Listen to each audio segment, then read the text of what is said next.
Hai, apa kabar semuanya? Semoga kabar Anda baik-baik saja.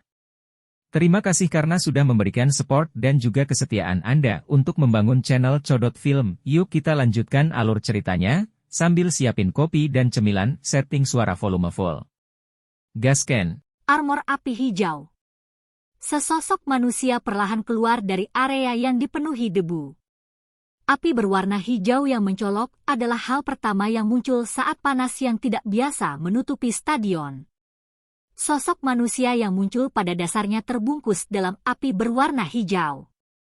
Setelah diperiksa lebih dekat, wajah sosok manusia di dalam nyala api benar-benar kabur.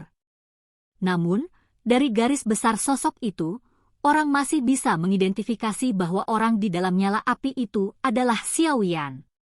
Nyala api berwarna hijau pada saat ini jauh lebih kaya dan lebih ganas dibandingkan dengan ketika Xiao Yan telah menampilkannya selama contoh lainnya. Nyala api menggeliat. Jika seseorang memiliki mata yang tajam, maka seseorang akan dapat menemukan bahwa nyala api berwarna hijau tampaknya telah diaglomerasi menjadi baju besi api hijau yang sangat keras di tubuh Xiao Yan. Setiap serangan akan berubah menjadi ketiadaan di bawah suhu yang sangat panas ini. Langkah kaki orang lapis baja api besar itu rendah dan dalam saat dia perlahan berjalan keluar dari area yang penuh debu. Udara secara bertahap terdistorsi mengikuti gerakan langkah kakinya. Seluruh stadion hening saat mereka memandangi orang lapis baja api hijau besar yang muncul di hadapan mereka. Meskipun mereka tidak yakin tentang apa yang telah terjadi, aura Xiao Yan saat ini jauh lebih kuat dari sebelumnya. Meskipun mereka berjauhan, orang-orang di galeri tontonan masih merasakan gelombang panas yang berkobar menyapu. Sulit membayangkan seberapa tinggi suhunya yang harus dihadapi seseorang jika bertabrakan dengan api itu. Apakah ini api surgawi dari anak kecil ini? Mata tua dari penatua Su berkedip saat dia duduk di bagian juri. Itu lama kemudian sebelum dia bergumam kaget, sungguh tak terduga bahwa dia benar-benar mampu mengendalikan api surgawi dengan sangat terampil di usia yang begitu muda. Benar-benar luar biasa. Meskipun api surgawi dianggap langka, Su Qian secara alami memahaminya dengan cukup baik mengingat pengalaman dan pengetahuannya. Oleh karena itu, dia juga dengan jelas memahami betapa sombong dan tidaknya perilaku api surgawi. Mencoba menjinakkannya sama sulitnya dengan naik ke surga. Selain itu, bahkan setelah seseorang menjinakkannya, itu adalah hal lain untuk mengendalikannya seolah-olah itu adalah lengannya sendiri. Jika seseorang tidak melakukannya dengan benar, serangan balik mungkin terjadi. Namun, nyala api yang ditunjukkan Xiao Yan saat ini adalah nyala api yang terkondensasi hingga batasnya sebelum akhirnya ditekan sampai berubah menjadi bentuk baju besi. Metode semacam ini memiliki persyaratan yang keras terhadap tingkat kendali seseorang. Dia benar-benar tidak menyangka Xiao Yan akan bisa melakukan prestasi seperti itu pada usia ini. Su Qian pernah berteman dengan banyak alkemis yang keterampilan pemurniannya luar biasa. Meskipun semua api yang mereka gunakan memiliki latar belakang yang luar biasa, mereka jauh lebih rendah jika dibandingkan dengan api surgawi yang sebenarnya. Selain itu, tingkat kendali mereka atas nyala api tidak melebihi Xiao Yan. Harus diketahui bahwa kontrol api surgawi setidaknya 10 kali lebih sulit dibandingkan dengan api lainnya. Selain itu, sebagian besar dari orang-orang ini adalah Grandmaster Alkemis terkenal di benua itu. Xiao Yan, di sisi lain, masih hanyalah seorang anak kecil biasa yang tidak dikenal saat ini, meski memiliki bakat yang cukup hebat.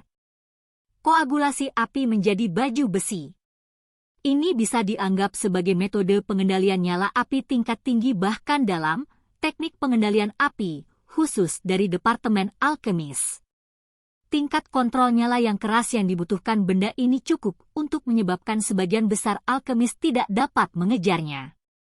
Tentu saja, koagulasi api menjadi baju besi ini bukanlah sesuatu yang Xiao Yan baru saja pahami setelah sebuah ide tiba-tiba menghantamnya. Ini hanyalah proses yang sangat sederhana yang mirip dengan Douqi Armor dari Da Doushi. Hanya saja tingkat kekerasan dari jenis armor yang diaglomerasi dari nyala api sebagian besar ditentukan oleh kontrol nyala pengguna dan kekuatan esensi api. Karena Xiao Yan memiliki kekuatan spiritual yang kuat yang bahkan menyebabkan Yao Lao tercengang, secara alami tidak ada masalah dengan kemampuan kendalinya. Adapun esensi api lain apa yang bahkan lebih ganas daripada api surgawi? Oleh karena itu, kekuatan pertahanan dari baju besi api ini, yang terkoagulasi dari api inti teratai hijau, kemungkinan akan mencapai tingkat yang cukup menakutkan. Lin Xiuya, Liu Qing, dan yang lainnya di peron tinggi memperlihatkan wajah-wajah tercengang saat mereka memandangi orang berlapis baja api hijau besar di arena. Pada saat ini, mereka merasa agak sulit untuk ditangani bahkan mengingat kekuatan mereka berdua. Api hijau yang menutupi armor itu tidak diragukan lagi adalah api yang sangat menakutkan. Meskipun mereka tidak pernah secara pribadi melakukan kontak dengannya, mereka masih dapat merasakan bahwa kemungkinan besar mereka akan berada dalam masalah besar jika mereka menyentuhnya. Karena seseorang tidak dapat menyentuhnya, seseorang hanya dapat menggunakan serangan Douqi. Namun, hanya dengan melakukan itu kemungkinan akan mengalami kesulitan untuk mendapatkan banyak efek pada cangkang kura-kura seperti baju besi ini. Ini bisa dilihat dari Body Ground Edge Split yang kuat yang telah ditampilkan Bai Sheng sebelumnya karena tidak dapat menyebabkan banyak kerusakan muncul pada baju besi. Benda ini memiliki kekuatan pertahanan yang akan membuat seseorang terpana. Seseorang bisa begitu saja mengatakan bahwa sekarang Xiao Yan memiliki baju besi api hijau ini yang tidak dapat disentuh secara fisik, namun memiliki kekuatan pertahanan untuk bertarung, kemampuan bertarungnya telah meningkat pesat. Ini karena bahkan Liu Qing dan yang lainnya tidak dapat memikirkan metode apapun untuk menghadapinya dalam waktu singkat ketika dihadapkan dengan pertahanan tangguh semacam ini. Orang besar lapis baja api berwarna hijau di arena tiba-tiba bergetar sedikit sementara seluruh stadion turun ke dalam keheningan. Nyala api perlahan menghilang, dan armor berwarna hijau yang bersembunyi di bawah nyala api juga dengan cepat menghilang. Sesaat kemudian, itu benar-benar menghilang. Sekali lagi mengungkapkan Xiao Yan pada tatapan semua orang. Pakaian Xiao Yan tampak sedikit compang-camping saat ini. Wajahnya juga pucat. Namun, matanya yang hitam pekat dipenuhi dengan kejutan menyenangkan yang sulit disembunyikan. Dia hanya bertindak sesuka hati sebelumnya. Tidak disangka dia benar-benar mampu menekan Green Lotus Core Flame sampai berubah menjadi bentuk baju besi. Selain itu, kekuatan pertahanan baju besi api hijau ini jauh melebihi ekspektasinya. Hal ini pada dasarnya bisa dikatakan memberinya kekuatan pertahanan absolut. Namun, koagulasi baju besi api sangat menghabiskan Douqi dan kekuatan spiritualnya. Dengan kemampuan Xiao Yan saat ini, dia hanya bisa mempertahankannya kurang dari 5 menit. Dari sini, orang dapat mengatakan bahwa baju besi api ini seperti lubang tanpa dasar yang menelan Douqi dan kekuatan spiritual. Namun, itu bisa dianggap kegembiraan yang tidak terduga. Seharusnya dapat memiliki efek unik dalam melindungi hidup saya pada saat-saat kritis. Senyum puas muncul di wajah putih pucat Xiao Yan. Dia perlahan mengangkat kepalanya dan menatap Bai Sheng yang berwajah putih, yang memegang tombak panjang di tangannya. Senyum Xiao Yan berangsur-angsur menjadi dingin. Cengkeramannya pada penguasa Xuan berat di tangannya tiba-tiba mengencang. Selama serangan itu sebelumnya, Xiao Yan jelas bisa merasakan bahwa pihak lain benar-benar bermaksud untuk melakukan pukulan mematikan. Meskipun dia akan dapat menampilkan gerakan 3000 petir pada saat terakhir untuk menghindari serangan itu bahkan jika dia tidak bisa mengentalkan baju besi api, niat membunuh orang ini menyebabkan ekspresi Xiao Yan menjadi benar-benar dingin. Sudut mulut Bai Sheng bergerak-gerak sedikit saat dia merasakan dinginnya gelap di wajah Xiao Yan. Sepasang matanya masih ganas dan kejam saat dia mengumpulkan Douqi yang tersisa di tubuhnya.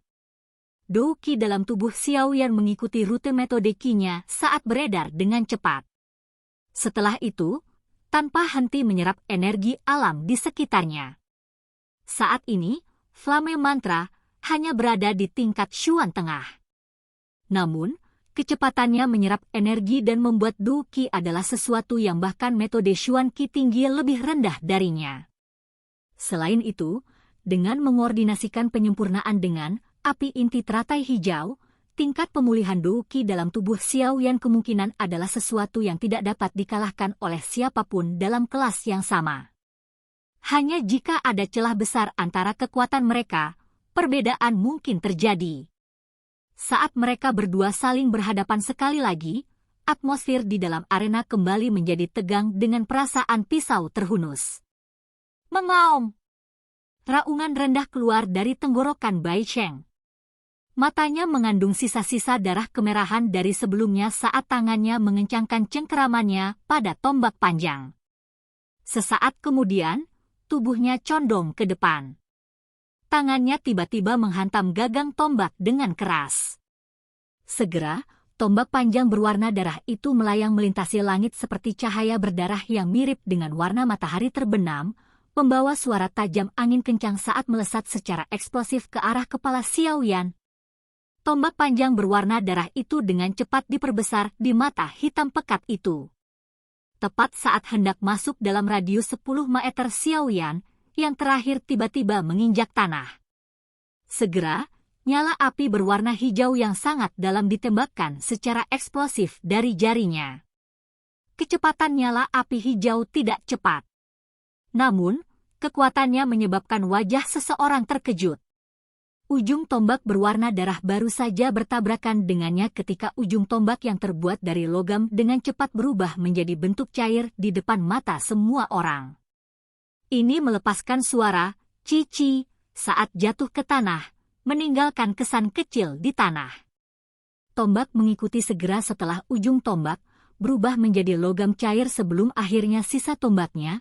Akibatnya, tombak panjang yang terbuat dari logam dibakar oleh nyala api berwarna hijau yang tampak biasa-biasa saja, dan akhirnya berubah menjadi kolam logam cair di bawah tatapan semua orang. Adegan ini menyebabkan cukup banyak orang merasakan kedinginan di tubuh mereka.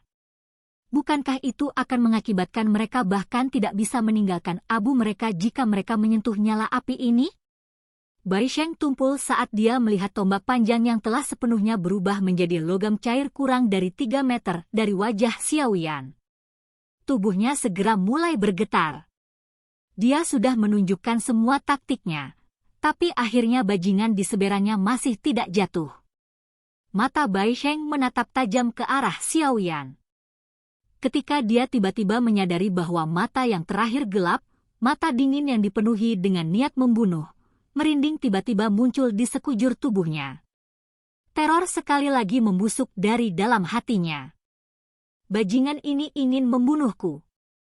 Pikiran mengejutkan melintas di dalam hatinya. Bai Sheng buru-buru mengangkat tangannya untuk berteriak bahwa dia mengaku kalah. Namun, saat tangannya bergerak, kaki Xiao Yan dengan lembut menginjak. Raungan menggelegar rendah dan dalam terdengar di arena. Segera, semua orang bisa merasakan kilatan cahaya perak di mata mereka sebelum sosok manusia berwarna hitam muncul di depan Bai Sheng. Karena kamu ingin membunuhku, tentu saja aku harus membalas perasaan itu juga.